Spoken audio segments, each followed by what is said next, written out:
अस्सलाम वालेकुम। जब बीजेपी सत्ता में वापस आई थी तो उसके लिए सबसे बड़ा टारगेट था कि सत्ता में आने के लिए क्या करना चाहिए। तो ये टारगेट पूरा किया मुस्लिम, चूँकि उसने मुस्लिम को मुद्दा बनाया। मुस्लिम को इस तरीके से मुद्दा बनाया कि हम राम मंदिर बना देंगे, ये करेंगे, जो सारे मतलब अगेंस्ट मुस्लिम। और ये टारगेट पूरा भी हुआ। जब 2014 में सरकार बनी उसके बाद 3 तलाक लाया मुसलमानों के ख़िलाफ़। उसके बाद बाबरी मस्जिद का फ़ैसला आया, जबकि कोर्ट ने दिया, लेकिन कोर्ट ने नहीं दिया है फ़ैसला, ये सरकार के दबाव में ही फ़ैसला आया। बहरहाल तो ये भी फ़ैसला गया हिंदू ये मुस्लिम के अगेंस्ट गया। और इसमें सबसे बड़ी बात देखने की ये चीज़ रही कि मुस्लिम के पास मेजोरिटी नहीं थी, उतनी ताकत भी नहीं थी, तो इसलिए आवाज़ नहीं उठा पाया। और ये बांटते चले गए, स्टार्टिंग से गवर्नमेंट बांटते चले गए। अब बांटने में बहुत ज़बरदस्त काम किया इसने, बांट लिया। बांट करके उसके बाद फिर नोटबंदी किया राष्ट्र के नाम पे, जीएसटी लाया, ये सारे काम करते चला गया। लोगों को ये लगा कि नहीं, गवर्नमेंट तो ठीक है, इसका मतलब जो भी काम है वो बहुत अच्छा है। और दूसरा, ये अगेंस्ट मुस्लिम है। हमें कुछ भी और नहीं देखना है, हमें सिर्फ ये देखना है कि अगेंस्ट मुस्लिम है और मुस्लिम को ये कैसे कागज़ें दबा के रखेगी। और ये एक सोच पैदा किया बीजेपी ने और इम्प्लीमेंट भी किया। इम्प्लीमेंट करने के बाद अब जो बाकी जो अदर कास्ट थी मुस्लिम के अलावा, उसको ये लगा कि ये सरकार बहुत अच्छी है और हमारे लिए जो काम कर रहा है वो हमारे लिए कर रहा है, अगेंस्ट मुस्लिम। फिर उसके बाद आ गया सीए, आ गया एनआरसी की बात कह दी कि हम सारे घुसपैठी को निकाल लेंगे। तो यानी कि उसमें भी खुशी हुई सारे अदर कास्ट को कि भाई अगर एनआरसी से बाहर निकल जाते हैं तो सीए हमें प्रोटेक्ट करेगा और वापसी, सीए के ज़रिए हम वापसी कागज़ें आ जाएंगे, हमको नागरिकता मिल जाएगी, चूँकि मुसलमान के लिए यही दिक्कत है। तो फिर बहुत बड़ा प्रोटेस्ट हुआ। ये प्रोटेस्ट काफ़ी दिन तक चला, कोरोना आने से पहले शाहीन बाग का प्रोटेस्ट ख़त्म हुआ कोरोना की वजह से। तो भी लगा लोगों को, अलग कास्ट को, कि कागज़ कि नहीं, ये देश विरोधी है और मुस्लिम है, मुस्लिम का हमको समर्थन नहीं करना है। लेकिन ये सरकार की एक ताकत थी कि उसने पहले यूनाइट किया, वोट लिया, बहुमत अच्छी हासिल की।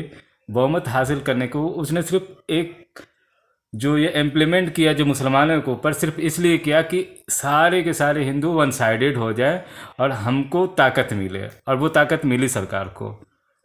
और वो ताकत का ये नतीजा है कि अभी वो बेगर पूछे बेगर समझे तीनों कृषि कानून लेके आ गए और उस पर इतना सारा प्रदर्शन हो रहा है, सब कुछ हो रहा है। तो चूंकि उस ताकत का ही नतीजा है ये, क्योंकि जो उसने यूनाइट किया सारे मुस्लिम के अलावा अलग कास्ट को, और यूनाइट करके राम मंदिर के नाम पे हो या मुस्लिम के नाम पे हो कि मुस्लिम तुमको जीने नहीं देगा, सबसे बड़ा दुश्मन जो है तुम्हारे देश में कोई है तो वो मुसलमान है, हम तो तुम्हारे बहुत फेवर करते, तुम्हारा बहुत सपोर्ट करते हैं, अगर हम नहीं रहेंगे सत्ता में तो तुम जी नहीं पाओगे यहाँ, जबकि ऐसी बात नहीं थी। खैर बहरहाल सारे अलग कास्ट ने ये सोच के ही वोट किया कि हाँ, सच में कहा कहते कि मुस्लिम ही मेरा दुश्मन है, इस देश में कोई अगर दुश्मन है तो मुस्लिम है। दूसरी ये चीज़ है कि फिल्मों में भी दिखते हैं कि जो भी फिल्म बनती है, मूवीज़ वगैरह, तो उसमें यही दिखाया जाता है कि जो आतंकवादी होते हैं या देश का विरुद्ध जो काम करते हैं, वो उसमें कुछ मुस्लिम चेहरों को और मुस्लिम नाम को उसमें दिया जाता है, जो कि हाईलाइट किया गया। शुरू से ये फिल्म इंडस्ट्रीज ने भी हाईलाइट किया कि जो भी आतंकवादी होते हैं वो मुस्लिम होते हैं। और उसको मतलब सबके घर घर में पहुंचाया गया कि हाँ भाई मुस्लिम है। बाकी अलग कास्ट भी है जो देश गतिविधि में सबका काम होता है, हिंदू भी है। अलग कास्ट भी मिलता है कि जो गैर कानूनी काम और आतंकवाद जैसे मुद्दे में वो संलिप्त है, लेकिन उसको छुपा दी जाती है। अभी ये फिलहाल ही की बात है, लाल किला पे जो वो 26 जनवरी को जो झंडा फहराया तो बोला, तो उसमें कौन थे, बीजेपी का ही लोग था, तो उसको दबा दिया गया, कुछ हुआ नहीं हुआ। अर्नब गोस्वामी को चेक लीक हुआ इतना बड़ा मुद्दा था नेशनल सिक्योरिटी को लेकर के, कुछ हुआ नहीं हुआ क्योंकि वो हिंदू था। तो अब ये समझ में आ जाइए कि जो भी बीजेपी का सपोर्ट करेगा, चाहे वो जितना बड़ा भी क्राइम कर जाए, उसका कुछ नहीं होगा, क्योंकि सरकार में वो है, वो चाहती ही नहीं कि कुछ हो, तो कैसे हो जाएगी। अब तो ये ताकत मिलने का नतीजा हुआ कि कृषि कानून लेकर के आया, और कृषि कानून के ऊपर वो आज बिल्कुल अटिल है। सरकार का एक जरा भी मंशा नहीं कि हम ये कानून को वापस लेंगे। तो इसीलिए जगह जगह पे धरना प्रदर्शन या जो भी चीज़ हो रही है, और बहुत केयरफुल रहना पड़ेगा इसमें, क्योंकि धरना प्रदर्शन इतना इतना दिन तक करना इतना आसान भी नहीं होता है, और बहुत सारी समस्या से भी जूझनी पड़ती है। जैसे समस्या सब अभी आ ही रही है सामने कि अपने आदमी को बीच में भेज देना, उटपटांग बात कह देना, किसी विदेशी आदमी ने कुछ अगर कह दिया, सपोर्ट कर दिया या कुछ कह दिया उस मामले में, तो उसको ट्रोल करना। तो ये सब चीज़ें जो है, ये सब गवर्नमेंट किसी भी तरीके से पनप रही है और फैला रहा है कि ये जो धरना प्रदर्शन है वो हमारा आंतरिक मामला, जबकि आंतरिक मामला नहीं होता है। आंतरिक मामला जो 2 से 4 रोज में जो सुलझ जाता है वो आंतरिक मामला होता है, और जो सालों साल 6 महीना 2 महीना 3 महीना अगर चलता है, ये आंतरिक मामला नहीं होता है। ठीक है, तो सरकार को वापस ले लेनी चाहिए तीनों कानून, और अब तो समझ में आनी चाहिए लोगों को कि ये सरकार सिर्फ मुस्लिम विरोधी नहीं है, ये सपोर्टेड कॉर्पोरेट के लिए है और कॉर्पोरेट के लिए ही काम करती है। देखिए, आम लोग तो एक समझ से एक चलिए कि क्या कहते हैं, आप गरीब आदमी हैं या आप छोटा मोटा बिजनेस कर रहे हैं या कोई काम कर रहे हैं, आपसे उतना फ़ायदा है नहीं सरकार को। डायरेक्टली आप चंदा भी नहीं देते हैं, कभी किसी भी तरीके का चंदा नहीं देते हैं सरकार को। और जो बड़ी कंपनी है, उद्योगपति है, वो क्या होता है कि वो अपने टैक्स को घटा लेती है कि उसको रिटर्न भी मिल जाती है, आपको रिटर्न नहीं मिलेगी, क्योंकि आप उस लायक दायरे में नहीं आते। तो आप जो टैक्स भरेंगे वो आपको रिटर्न नहीं मिलेगी, उस दायरे में नहीं आते हैं। ठीक है, जीएसटी आप अगर 28% देंगे तो आपको उस दायरे में नहीं आते, आपको रिफंड नहीं मिलेगा। लेकिन जो बड़े कॉरपोरेट है तो उसको क्या है कि 5% बहुत हो गया, वो सारा पैसा वो रिफंड आ जाती है उसको। तो अब रही बात कि ये सरकार को पैसे बहुत देती है, और इतने पैसे कैश में देती है, लिक्विडिटी देती है, और ये ताकत है गवर्नमेंट की। देखिए, सबसे बड़ी ताकत जो है पैसा है। जिसके पास पैसा है वो कुछ भी कर लेता है, तो उसको कुछ क्या होता है, कुछ भी नहीं होता है। हिंदुस्तान का कानून ऐसा है कि कुछ भी नहीं करता है। पैसा है तो आपका क्या कहते हैं कि कुछ भी नहीं कर पाएगा। वो गरीबों के लिए कानून है, जो जिसके पास पैसा नहीं है, जो कमज़ोर वर्ग में हो जाता है, जिसकी पहुंच नहीं है, जिसको कोई नहीं जानता हो, जिसके लिंक नहीं है, किसी नेता से जान पहचान नहीं है, वैसे लोग दबते हैं, पिसते हैं और कानून के चक्कर में पड़ करके जेल में भी जाते हैं, चाहे वो कसूरवार हो या ना हो। कसूरवार भी होता है तो भी साल भर 2 साल उसको सज़ा मिल करके, जो सज़ा देती है कोर्ट वो मिल जाती है। लेकिन अगर वहीं में कोई पैसे वाला होता है, बड़े से बड़ा क्राइम कर लेता है, कोर्ट है उसके पास है, वो कोर्ट को मैनेज कर लेता है। अभी उसी दिन बोला अर्नब गोस्वामी के चैट में लिखा हुआ कि हम कोर्ट को भी मैनेज कर लेते, तब बातें ख़त्म हो जाती है। अगर हम बोलेंगे तो वो आम मामला हो जाएगा, लेकिन वो अगर कह रहा है कि हम जज को खरीद रहे तो कुछ भी नहीं। तो ये सच है, सच्चाई है। इन सबों को देख करके अब भी लोगों को एक होना चाहिए। राजनीति पार्टी जो होती है वो सिवाय अपने फ़ायदे के किसी और के लिए नहीं सोचता है। और ये जो दिमाग में रखते हैं, भैया आपको मंदिर बना देगा या कुछ बना देगा तो उससे आपका क्या बेनिफिट है, आपका कोई बेनिफिट नहीं है। अब तो वो भी सब थी कि नौकरी वगैरह का भी कुछ था कि इंटरव्यू दे करके या पढ़ाई लिखाई कर लिए तो हमें नौकरी मिल जाएगी। अब वो भी रास्ता ख़त्म हो गया कि नौकरी मिलेगी, हवलदार पुल ये सब बन सकते हैं। अब छोटे मोटे जॉब में है तो आपको मिल जाएगी।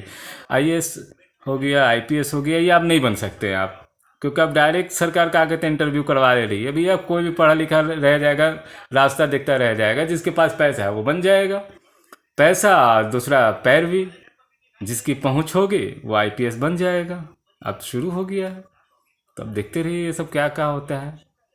तो अब एक होने की ज़रूरत है सारे देशवासियों को।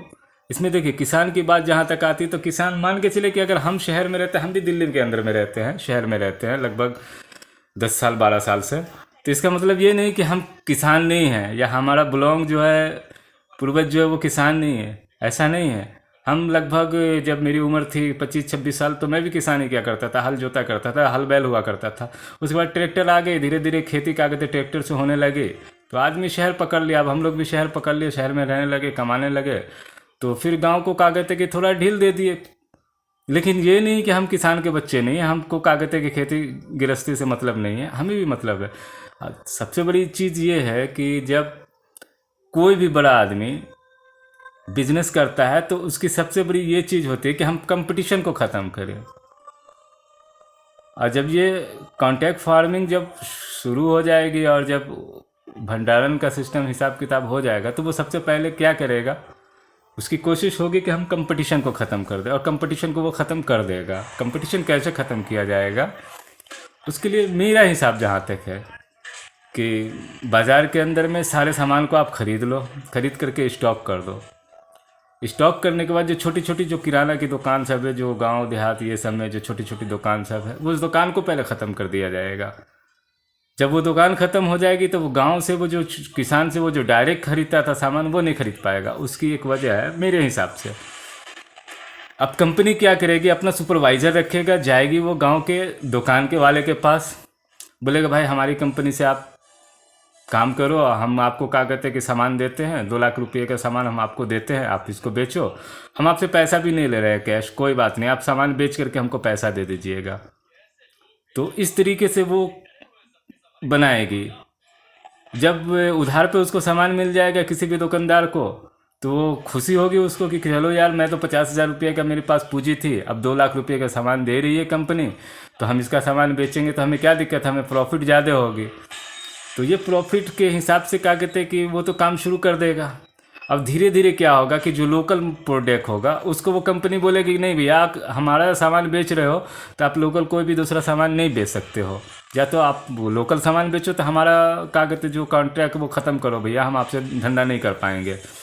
अब मजबूरी हो जाएगी दुकानदार के लिए भी, क्योंकि जब वो सामान दे देगा, पहले वो 2 लाख 4 लाख रुपए का सामान दे करके आपकी दुकान को भर देगा, आपने बिजनेस कर लिया, 1 साल 1.5 साल चला लिया बिजनेस, आपका पैसा मार्केट में फंस गया, आपने कुछ काम धाम कर लिया उस पैसे से, अब आपके पास पैसा नहीं होगा कि आप उसको रिटर्न भी कर सकते हैं, कॉन्ट्रैक्ट तोड़ सकते हैं, नहीं तोड़ सकते हैं आप। अब आप उसमें गुलाम बन के रह जाएंगे। अब क्या करेंगे, आप कोई भी आइटम, किसी भी तरीके का सामान आप नहीं बेच पाएंगे अलग, फिर आपको बंधुआ मजदूर हो जाएंगे, दुकानदार भी बंधुआ मजदूर हो जाएगा, वो तो गुलाम हो जाएगा उसी के लिए बेचने के लिए। और ज़रूरी नहीं कि बड़ी कंपनी वो मॉल ही खोलेगी, ऐसा नहीं है। जो मैंने बताया ना, ये फैक्ट है, इसी तरीके से काम होएगा। वो अपना सेल्समैन भेजेगा गांव गांव के दुकान में, और वो उधार पे क्रेडिट पे देगा, सामान देगा और वो बेचवाएगा। कंपनी को तो फ़ायदा हो गया जितना उसको मिलना, और ये भी ज़्यादा दिन तक नहीं रहेगा फ़ायदा। फिर क्या करेगा, कंपनी मार्जिन घटा देगी कुछ दिनों के बाद, उसके बाद मजबूर हो जाएगा, उसके बाद कोई ऑप्शन नहीं है उसके पास, उसको काम करना ही पड़ेगा। नहीं काम करेगा पैसा वापस करे, अब वो पैसा वापस कर नहीं सकता है क्योंकि वो पैसा खर्च कर चुका है। तो ये एक तरीका होता है बिजनेस का, तो इसको समझिए, समझ करके किसान का सहयोग कीजिए। अगर